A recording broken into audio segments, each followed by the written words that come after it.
اعوذ باللہ من الشیطان الرجیم اقرأ باسم ربک الذی خلق خلق الانسان من علق اقرأ وربک الاکرم الذی علم بالقلم علم الانسان ما لم يعلم صدق اللہ العظیم رب اشرح لی صدری ویسر لی امری واحلل عقدۃ من لسانی یفقہوا قولی۔ محترم سامعین کرام، انشاءاللہ آج کے اس جمعے کے خطبے میں آپ کے سامنے سورہ علق پر کچھ باتیں رکھنے کی میں کوشش کروں گا۔ جہاں تک اس سورت کے زمان نزول کا تعلق ہے، اس سورت کے دو حصے علماء نے کیے ہیں۔ اس کا پہلا حصہ اقرا سے لے کر آیت نمبر 5 تک وہ ایک حصہ ہے۔ دوسرا حصہ آیت نمبر 6 کلا ان الانسان لا یطغی سے لے کر بالکل آخری تک یہ دوسرا حصہ ہے۔ دو حصے ہیں اس کے، دو شان نزول، دو مختلف زمانوں میں یہ دو آیات کے حصے جو ہے نازل ہوئے ہیں۔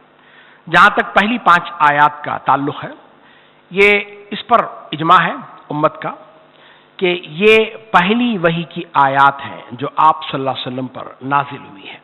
اگر آپ دیکھنا چاہیں گے تو یہ 610 سن عیسوی میں آغاز ہوا ہے، یا 13 سال قبل ہجرت کے، یا پھر عام الفیل کے 40 سال بعد، اور اس پر بھی اکثر علماء کا اتفاق ہے وہ ماہ رمضان تھا اور وہ دن پیر کا دن تھا، جس وقت آپ غار حرا میں موجود تھے، اور اس وقت میں جو ہے حضرت جبرائیل علیہ السلام یہ اللہ تعالیٰ کی طرف سے جو ہے اقرا کی سورہ علق کی جو ہے 5 آیات جو ہے وہ آپ کے سامنے لے کر حاضر ہوئے تھے۔ بخاری نے کیف کان بدء الوحی یہ باب باندھا ہے، اور یہ متفق علیہ حدیث بھی ہے۔ امام احمد حنبل بھی اس حدیث کو لے کر آئے ہیں۔ حضرت عائشہ رضی اللہ تعالیٰ عنہ راویہ حدیث ہے، انہوں نے خود اللہ کے رسول اکرم صلی اللہ علیہ وسلم کی زبانی سن کر جو ہے اس کو روایت کیا ہے کہ آپ صلی اللہ علیہ وسلم پر وحی کی ابتدا کیسے ہوئی۔ بالکل اختصار کے ساتھ میں بات کو رکھ رہا ہوں۔ آپ فرماتے ہیں کہ مجھے نبوت سے پہلے اچھے اور سچے خواب دکھایا کرتے تھے۔ یہ غالباً 6 مہینے کا عرصہ رہا ہے، ایسا چلتا رہا۔ رات کو آپ خواب دیکھتے، صبح کو چیزیں آپ کے سامنے پیش آتی تھی۔ پھر اس کے بعد آپ تنہائی پسند ہونے لگ گئے تھے۔ غار حرا میں کئی شب و روز آپ جاتے۔ حدیث میں جلد آیا وہ تحنس کا لفظ ہے۔ تحنس کہتے ہیں غور و فکر کرنا۔ بعض حضرات نے اسے عبادت کا معنی، امام زہری نے اسے تحنس بمعنی تعبد کے لیا ہے۔ تعبد عبادت کیسے کرتے تھے وہ ہم نہیں جانتے، بہرحال آپ کرتے تھے، غور و فکر کرتے تھے یا اللہ کی عبادت کرتے تھے۔ تو اسی اسنا میں اس طرح کے کئی دن گزرے ہیں، تو حضرت جبرائیل علیہ السلام آپ کے سامنے آئے ہیں اور کہا کہ آپ پڑھیے گا۔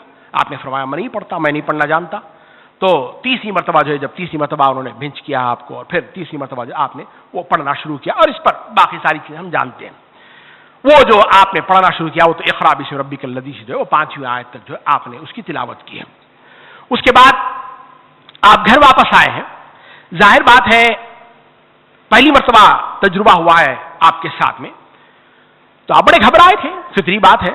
بیوی کے پاس میں حضرت خدیجہ کبریٰ رضی اللہ تعالیٰ عنہ گھر میں تشریف فرما تھی، تو آپ نے فرمایا کہ مجھے اپنی جان کا خطرہ ہے، زملونی مجھے چادر اڑا دو، مجھے وہ بخار سا آ گیا ہے۔ اس پر 3 باتیں ہیں۔ پہلی بات تو یہ ہے کہ آپ اس بات کے انتظار میں نہیں تھے کہ آپ کو نبوت دی جائے گی۔ اگر انتظار میں ہوتے تو ٹھیک ہے بھائی چلو جس کا انتظار تھا وہ فرشتہ آ گیا ہے، اب میں نبی ہو گیا۔ آپ کو اس بات کا انتظار نہیں تھا۔ قرآن نے اس بات کو کئی مقامات پر، اے نبی آپ پڑھنا لکھنا نہیں جانتے تھے، آپ کو پتا نہیں تھا کتاب کیا چیز ہوتی ہے، یہ ہم نے دیا ہے۔ اور کفار قریش نے بھی یہ نہیں کہا کہ چلو بھائی بندہ تقریباً 15-20 سال سے وہ تیاری کر رہا تھا نبوت کے اعلان کی، اور آج اس نے اعلان کر دیا۔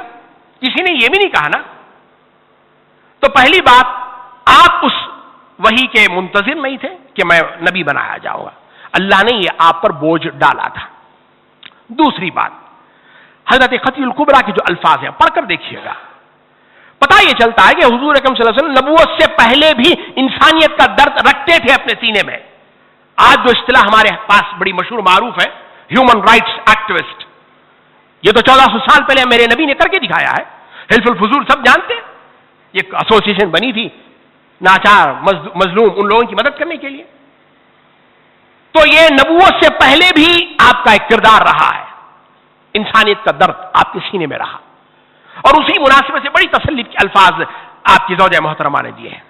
تیسری بات، امین حسن اصلاحی علیہ الرحمٰن نے لکھا ہے کہ حضور اکرم صلی اللہ علیہ وسلم کا سب سے بڑا معجزہ یہ ہے کہ آپ پر ایمان لانے والے سب سے پہلے آپ کے قریبی لوگ تھے، اور یقین مانیے گا یہ کوئی آسان بات نہیں ہے۔ آپ کے ایمان کی دلیل آپ کی بیوی نہیں دے سکتی. ٹیسٹ کر کے دیکھیے گھر میں جا کر, بیگم میں کیسا ہوں آپ پوچھیں, بیگم آپ کو آپ کا کٹا چھٹا پورا نکال کے رکھ دے گی. آپ اوپر جو ہے وہ سفید لبادہ پہنے پھرتے, آپ کے اندر کیسے ہیں وہ بیوی آپ کی بتائے گی. لیکن اللہ کے رسول اکرم صلی اللہ علیہ وسلم کی زندگی میں سب سے پہلے آپ پر ایمان لانے والے آپ کی بیوی, آپ کا غلام, آپ کا عزیز دوست, بچہ, رشتہ دار حضرت علی, یہ وہ لوگ ہیں جو پہلے ایمان لے کر آئے. پھر چوتھی بات, ورقہ بن نوفل کے پاس آپ لے کر گئی ہیں. یہ ہبریو عبرانی جانتے تھے اور بائبل اس میں لکھا کرتے تھے, انجیل لکھا کرتے تھے.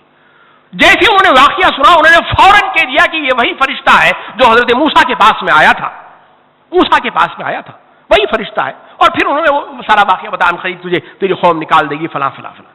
یہ ان کا فوراً کہہ دینا کہ یہ وہی فرشتہ ہے جو حضرت موسیٰ کے پاس میں آیا تھا, اس بات کی غمازی کرتا ہے کہ جب اللہ کے رسول نے فرمایا تو کسی کو کوئی شک نہیں ہوا. بھائی یہ انسان ایسا ہے, ایسا شریف النفس انسان ہے کہ اس پر وحی کا آنا, نبوت کا دیا جانا, یہ کوئی غیر فطری بات نہیں ہے, عقل میں سمجھ میں نہ آنے والی بات نہیں ہے. یہ تو ایسا ہی انسان ہے کہ نبی اسے بنایا جا سکتا ہے. تو بہرحال یہ چار باتیں تھیں جو اس آیت میں ہمارے سامنے ملتی ہیں, اس شان نزول میں. اس کا جو دوسرا حصہ ہے جس میں اللہ تعالیٰ نے ایک واقعے کا ذکر کیا ہے, وہ غالباً سن 4 یا 5 میں نبوی میں, یعنی 4-5 سال کے بعد جو ہے وہ نازل ہوا ہے. اسے یہاں اس جگہ رکھ دیا گیا سورہ علق میں. بڑی مناسبت ہے. کیا مناسبت ہے آپ دیکھیے گا. اسلام کے ظہور کا پہلا مظہر نماز. آپ آئے ہیں, آپ نے نماز شروع کر دی, لوگوں بڑا تعجب ہو بھائی اچانک اٹھک بھٹک کیا شروع کر دی تم نے. اسلام کا پہلا مظہر نماز, اور کفار سے جو پہلا ٹکراؤ ہوا ہے وہ بھی نماز پر ہوا ہے. تم یہ کر نہیں سکتے. یہ وہ مناسبت ہے جو اللہ تعالیٰ نے پہلا 5 آیات پھر 4-5 سال کے بعد جو آیات نازل ہوئے اسی مقام پر رکھا ہے. وہ اس لیے کہ پہلی آیت میں بھی جو ہے اسی نماز کا ذکر ہے, قرآن کا ذکر ہے, اور آخری میں بھی جو اسی کا ذکر آیا ہے. تو وہ بڑی مناسبت جو ہے ان دونوں جگہ میں رکھی گئی ہے. پھر اسی طرح سے آپ یہ دیکھ لیجئے گا کہ اس سے پہلے سورہ 3 ہے, اس میں بھی جو زوجیت ہے وہ بھی بڑی کھل کر آئی ہے. وہاں اللہ نے فرمایا کہ لقد خلقنا الانسان فی احسن تقویم, ہم نے انسان کو بہترین ساخت پر بنایا. یہاں اس کی تھوڑی سی تفصیل اللہ نے کی ہے, کیسے ہم نے انسان کو بنایا, کیسے بنایا, اس کا ذکر کیا ہے. پھر اس کے بعد اللہ تعالیٰ نے بنایا ہے کہ ہم نے احسن بنایا ہے, تو اللہ بھی اکرم ہے, اور تمہیں کرنا کیا چاہیے گا, تمہیں بڑے بڑے کام کرنا چاہیے گا, چھوٹے چھوٹے کام مت کرو. پھر وہاں اسفل سافلین ہے, یہاں اللہ تعالیٰ اس کی تفصیل آئی ہے کہ وہ جو گر جاتا ہے اس کے حرکات کیسے ہوتے اس کا ذکر کیا ہے. پھر وہاں فرمایا فما یکذب بعد بالدین, کون ہے جو حق کو جھٹلا سکتا ہے. اللہ تعالیٰ نے اس صورت میں بتایا ایک بندہ اٹھا ایسا جو اس نے حقیقت میں جھٹلایا اللہ کی وحی کو, ابو جہل کا ذکر ہے. پھر آخری آیت ہے الیس اللہ باحکم الحاکمین, کہ اللہ تمام حاکموں سے بڑا حاکم نہیں ہے. اگر تم حاکم مانتے ہو تب اس کا فرمان پڑھو, اقرا, پڑھو پڑھو اس قرآن کو. یہ اس حاکم کے احکامات ہیں, یہ مشورے نہیں ہیں, یہ درخواستیں نہیں ہیں صاحب اگر آپ قبول کر لیں تو آئین نوازش ہوگی, نہیں, یہ حاکم الحاکمین کا فرمان ہے, اسے تم پر عمل کرنا تمہارے لیے لازم ہے. اب چلیے گا ہم سورت پر غور کرتے ہیں. مضامین بہرحال کتابوں میں آتی رہتی ہیں, بہت ساری چیزوں کو چھوڑ رہا ہوں میں. پہلی آیت جو اللہ ارشاد فرماتے ہیں اقرأ بسم ربک الذی خلق, پڑھو اپنے رب کے نام کے ساتھ جس نے پیدا کیا ہے. 3 بنیادی باتیں. سب سے پہلی بات, اللہ کا کتنا بڑا کرم, اس کی مہربانی. آپ دیکھیے گا ہندوؤں کی مذہبی کتاب صرف برہمن پڑھ سکتا, کوئی نہیں پڑھ سکتا. عیسائیوں کی جو کتاب ہے بائبل, وہ صرف ان کا مذہبی رہنما پوپ پڑھ سکتا ہے. اسی لیے پروٹسٹنٹس الگ ہوئے ہیں. انہی کے پروٹسٹنٹس کے پاس میں ہی جو ہے وہ بائبل اسٹڈی سرکل ہوتا, کیتھولکس کے پاس نہیں ہوتا, وہ نہیں کرتے ہو. اس لیے کہ صرف ان کا جو مذہبی عالم ہے وہی کرے گا, وہی پڑھے گا, وہی سمجھے گا, وہی سمجھائے گا, دوسرا کسی کو حق نہیں ہے. غالباً دوسرے مذاہب میں بھی ایسا ہو سکتا ہے. اور اسلام کی پہلی وحی یہی ہے کہ تم خود پڑھو گے. آپ کبھی اس کی اہمیت کو سمجھتے ہیں؟ آپ کتنا بڑا انعام ہے اللہ نے مجھ پر اور آپ پر کیا ہے. رسول ایک واسطہ ہے, لیکن رسول خود کہتا ہے کہ بھائی میں خدا نہیں ہوں, تم خود اپنے رب سے رشتہ جوڑو. یہ بہت بڑا انعام ہے قرآن کا, اللہ کا ہم پر, کہ ہماری مذہبی کتاب ہمارے ہاتھ میں ہے, ہم اسے پڑھ سکتے ہیں, ہمیں کسی دوسرے کی ضرورت نہیں ہے. تدبر کے لیے، تذکر کے لیے دوسری باتیں ہیں وہ، لیکن پڑھنے کے لیے، اسے نصیحت حاصل کرنے کے لیے، یہ پہلا پیغام ہے قرآن کا. بدقسمتی سے آج امت اسی میں کوری ہے، اسی میں کوری ہے. چلیے گا دوسری بات جو اللہ تعالیٰ نے اس میں بتائی ہے، دوسری بات جو غور کرنے کی وہ یہ ہے، عقلی اعتبار سے اگر آپ غور کریں گے تو پہلا اعلان توحید کا ہونا چاہیے گا، اس لیے کہ جو ماحول ہے وہاں شرک پھیلا ہوا ہے، بت پرستی پھیلی ہوئی ہے. اللہ پہلا اعلان یہ کرتا کہ بھئی دیکھو تمہارا اللہ ایک ہے، بتوں کی پوجا مت کرو. پہلا اعلان تو یہ ہونا چاہیے نا. اللہ نے وہ اعلان نہیں کیا. اللہ نے اعلان کیا کہ اقرا، پڑھو. مانا کیا ہے اس کا؟ مانا یہ ہے کہ تمام برائیوں کی جڑ، بنیاد جہالت ہے. جہالت ہے. تم علم حاصل کرو، یہ جہالت کے جو پردے تمہارے اوپر چھائے ہوئے ہیں وہ خود بخود جو ہے وہ دور ہو جائیں گے. بدقسمتی سے ایک زمانہ تھا جب یورپ ہمارے پاس پڑھنے آیا کرتا تھا اور عربی سیکھنا اس کے لیے مست تھا، اور آج حالت یہ ہے کہ ہمارے بچے وہاں جا کر پڑھتے ہیں اور انگریزی سیکھنا ہمارے لیے آج مست ہو گیا ہے. زمانے کا تضاد دیکھیے گا ذرا کیسا ہو گیا. وہ امت جس کی اٹھان اقرا پر ہوئی ہے اس کی حالت یہ ہے آج. پھر تیسری بات جو اللہ تعالیٰ نے اس میں یہ کہا، اقرا، پڑھو. کیا پڑھو؟ نہیں ہے وہ. اب اور کیجیے، اس میں یہ نہیں لکھا کہ آپ کو صرف قرآن پڑھنا ہے، حدیث پڑھنا ہے، فقہ پڑھنا ہے، سائنس پڑھنا ہے، جغرافیہ، کچھ بھی نہیں کہا اللہ نے. ہاں کیسے پڑھو یہ اللہ نے ذکر کر دیا. اپنے رب کے نام کے ساتھ پڑھو. گویا اسلام کی پہلی وحی، اسلامائزیشن آف نالج، جتنی بھی تعلیم ہے اسے اسلامی نقطہ نظر سے دیکھو، قرآن اور حدیث کی نظر سے دیکھو، تب تم گمراہ نہیں ہو جاؤ گے. اگر تم نے اللہ کے رسول کو چھوڑ دیا، باقی تم چاند پر پہنچ جاؤ، تب بھی کوئی مسئلہ ہے نہیں، تب بھی تم گمراہ کے گمراہ ہی رہو گے. تم گمراہ کی گمراہ. آج کا ابو جہل بھی وہی ہے، چاہے وہ تمہارے پاس میں کتنی پی ایچ ڈیاں لگی کیوں نہ ہو.